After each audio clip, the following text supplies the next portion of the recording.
Metro ఇక సర్కార్ వారి మెట్రో. ఎల్ఎన్టీ నుంచి హైదరాబాద్ మెట్రోని తెలంగాణ ప్రభుత్వం టేక్ ఓవర్ చేసేసింది. ఎల్ఎన్టీ వాటాల్ని స్వాధీనం చేసుకుంది. ఇక మే 1 నుంచి మెట్రో నిర్వహణ ప్రభుత్వాధీనంలోనే.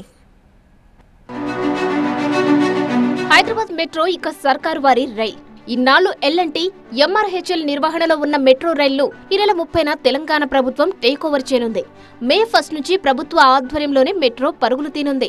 మెట్రో చైర్మన్ గా చీఫ్ సెక్రటరీ రామకృష్ణారావుకు బాధ్యతలను అప్పగించింది ప్రభుత్వం. అలాగే మెట్రో నిర్వహణ కోసం అధికారులను నియమించింది. సర్ఫరాజ్ అహ్మద్ ను మెట్రో ఎండీగా కొనసాగిస్తూ జయేష్ రంజన్, వికాస్ రాజ్, సుల్తానియా, డీజీపీ శివధర్ ను మెట్రో డైరెక్టర్లుగా నియమించింది ప్రభుత్వం. ఈ నెల 30న 15,000 కోట్ల డీల్ పూర్తి చేయాలని ప్రభుత్వం నిర్ణయించింది. ఇందులో 13,000 కోట్ల రుణాలు, 2,000 కోట్ల ఈక్విటీ, 100% ఈక్విటీతో షేర్ పర్చేజ్ అగ్రిమెంట్తో మెట్రోను టేక్ ఓవర్ చేయాలని ప్రభుత్వం నిర్ణయించింది.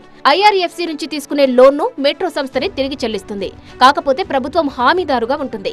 రుణం తీర్చాల్సిన గడువు 20 ఏళ్లు. హైదరాబాద్ మెట్రో నిర్వహణ కోసం 13,615 కోట్ల రుణాన్ని అందించేందుకు ఐఆర్ఎఫ్సి గ్రీన్ సిగ్నల్ ఇచ్చింది. అందుకు సంబంధించిన డాక్యుమెంట్లకు, అగ్రిమెంట్కు తెలంగాణ కేబినెట్ ఆమోదముద్ర వేసింది.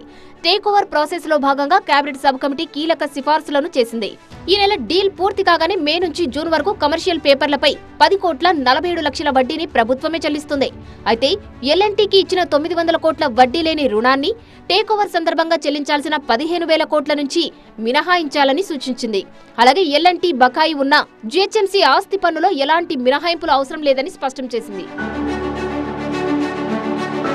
మే 1 నుంచి హైదరాబాద్ మెట్రో నిర్వహణ అంతా తెలంగాణ ప్రభుత్వ ఆధీనంలో కొనసాగుతుంది. నిర్వహణ గాడిలో పడేంత వరకు సీనియర్ నిపుణులను, ఎల్ఎన్టీ, ఎంఆర్హెచ్ఎల్ కు చెందిన కొంతమంది ఉద్యోగులను ఏడాది పాటు కొనసాగించాలని నిర్ణయించారు. వారి వేతనాలను ఆయా సంస్థలే భరిస్తాయి. అలాగే కోర్టుల్లో పెండింగ్ కేసులకు సంబంధించి ఎల్ఎన్టీ ప్రాతినిధ్యం కోసం స్పెషల్ పవర్ ఆఫ్ అటార్నీ తీసుకోవాలని సూచించింది. ఇక క్లెయిమ్ల విషయంలో కేంద్ర రాష్ట్ర ప్రభుత్వాల నిర్ణయాల ఆధారంగా చర్యలు తీసుకోవాలని కేబినెట్ సబ్ కమిటీ.